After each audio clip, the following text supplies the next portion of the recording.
Hello, welcome back. So today we're going to continue the all-time records series with the Carolina Hurricanes. So unfortunately, I do not as of yet have a Carolina Hurricanes jersey. So my solution is I've got various non-NHL jerseys that I'll wear in replacements for teams that I don't have. I'll generally try to see if I can keep a connection with it. In this instance, the player that comes to mind is Jake Bean, who was drafted by the Carolina Hurricanes. He's now in Columbus. Was captain for the Hitmen at one point. So yeah, there's the connection to that. So with the Carolina Hurricanes, they've had a bit of an up and down history, but there's never been a point where they've really been bad. A little bit underwhelming they've had some seasons, but never like truly like bad. So that really made some of this really interesting. But they have been around for 42 seasons. So, like a few other teams we've already done, the Carolina Hurricanes also have the Hartford Whalers as part of their franchise history. In that entire time, they've had 17 playoff appearances, which is not a great shooting percentage. But I mean, they've got a Stanley Cup back in, I want to say that was '06, right after the lockout. So, I mean, you'll take that. They do have five retired numbers. They are 2, 9, 10, 17, and 19. And they have positive records against 16 other teams in the league. So, got to feel pretty good about that. It's not a one of the higher numbers, but you've still got positive records against most teams in the league. So, you, again, you got to like that. So between the two franchises, they have played a total of 3,314 games. Of those, 1,415 of them are wins, 1,454 are losses. They have 263 ties and 182 overtime losses.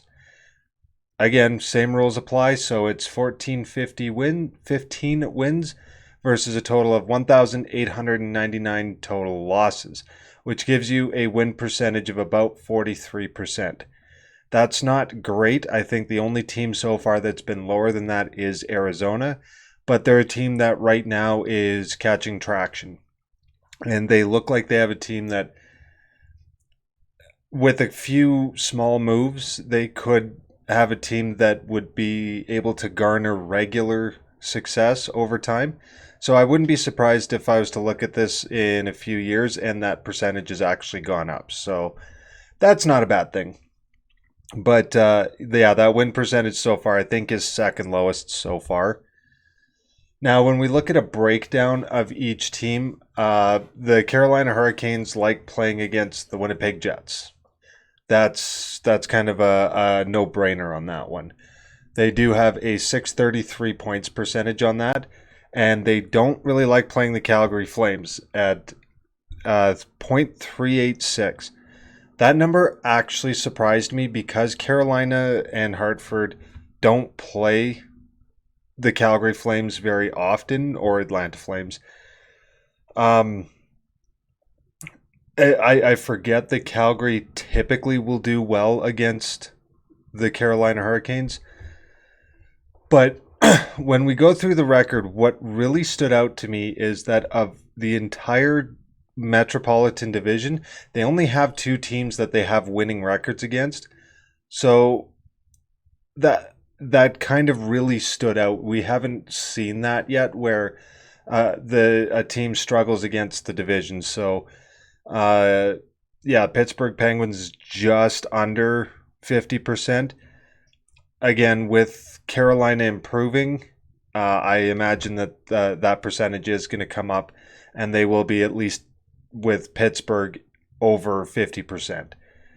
The New Jersey Devils actually generally they don't have a whole lot of success, and the Philadelphia Flyers in the entire Metro Division, that's the team that they seem to struggle with the most. So I that's a thing that you want to look at, and maybe take a smaller sample size to see how they'll do divisionally, because they were I want to say first in the Metro this year.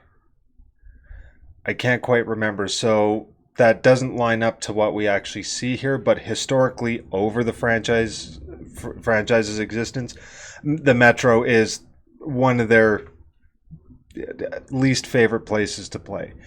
It does appear though that they do generally like to go through the Atlantic and the Pacific for the most part. Actually, no, actually, really looking at it, it's kind of a shotgun of everything. So there's just teams they do well against and some they don't. The Seattle Kraken, this one's weird because I think this is the first time the Seattle Kraken have not been at the top of the list here. Again, organized by points percentage, where it's a dead 50-50. 4 goals for, 4 goals against across 2 games. That's a nice, clean line. I really like seeing that. But that kind of, again, surprised me because the Hurricanes did so well in 2021 and 2022 season that the fact that they're break even with the Kraken, small sample size, but I thought this would have been one of the teams that won both of their outings. Just on a quick scan. Interestingly enough, even though they have a high win percentage, again, with Vegas being a small sample size, it's goals for, goals against, dead even as well. I don't really see a lot of teams where yeah,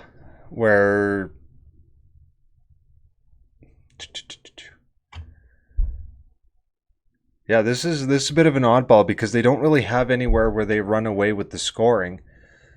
And in fact, there's a lot of teams even above the break-even line where the goals for per game is lower than the goals against. So what that tells me is these teams that they're visiting, generally if they lose big. But when they win, it's not big, right? So you've got the Toronto Maple Leafs it's 3.51 goals for against 3.13 goals against. That looks like the largest disparity so far. But then you've still got teams that, like where is it? So the Los Angeles Kings, they've got a winning record with a minus goal differential. Where else did I see that? The San Jose Sharks, it's a minus goal differential. Yeah, just doing a quick scan. So that to me is a little bit odd, and that definitely, like I said, indicates that a team, when they lose against a team, they'll generally lose bigger than how they win. So you're thinking they might lose, 6-2, but they'll win 3-2, kind of thing. So that kind of stood out and surprises me.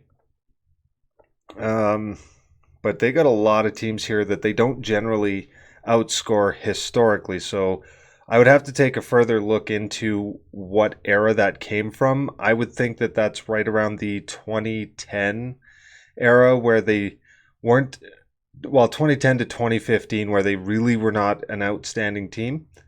But at the end of the day, if you're still getting the wins, your successes right now, you don't want to grind too hard on historically, right? But that's still, to me, is surprising that there's 5 teams within the division that they're in that they don't have winning records against overall. Now, none of these are like way out, minus the Capitals and the Flyers. I would say the Rangers, Devils, Penguins, with a couple years of good success, they could probably reverse those numbers and get to at least break even. And that would help because you want to be successful most importantly within your division more than any other team. But having a 633 against the Winnipeg Jets, and say a 595 against the Ottawa Senators. So when you go on these road trips out of the division, you got to feel good that you can rely on some points. So yeah, that's my thoughts on that. I honestly, because of the success that the Carolina Hurricanes have had in the last few years, I would say basically since Tom Dundon took over. That really seems to be that turning point, if I'm understanding it correctly, with because I don't hear a ton about Carolina.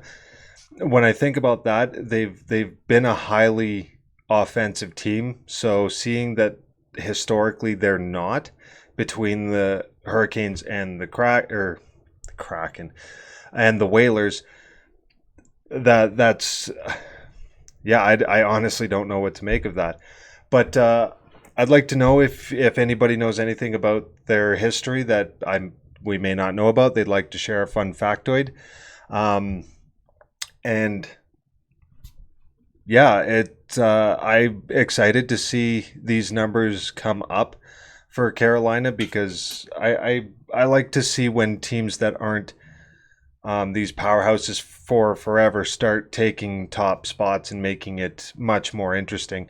Because let's face it, no sport is interesting if it's the same teams winning the same games. Tampa, for so long that you don't want to see them anymore. Pittsburgh was that way for me for a long time. Washington was that way basically up until they won the cup. Then I was like, okay, all we got is cup. So now I want to see teams like Carolina come back and be competitive.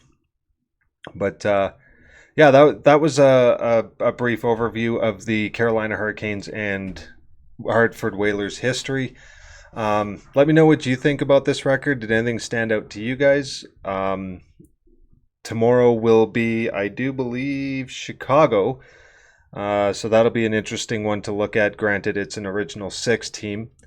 And yeah, if you guys do happen to use Twitter, right? This is really awkward. Anyways, there we go. So yeah, my Twitter handle is at CPTJohnny15 because Captain Johnny wouldn't fit. If you'd like to chat more, that's probably the best place to reach me. If you did like the video, please drop a like. If you would like to see more, please subscribe to the channel. And until the next one, stay happy, stay healthy, stay safe. Thank you, and all the best.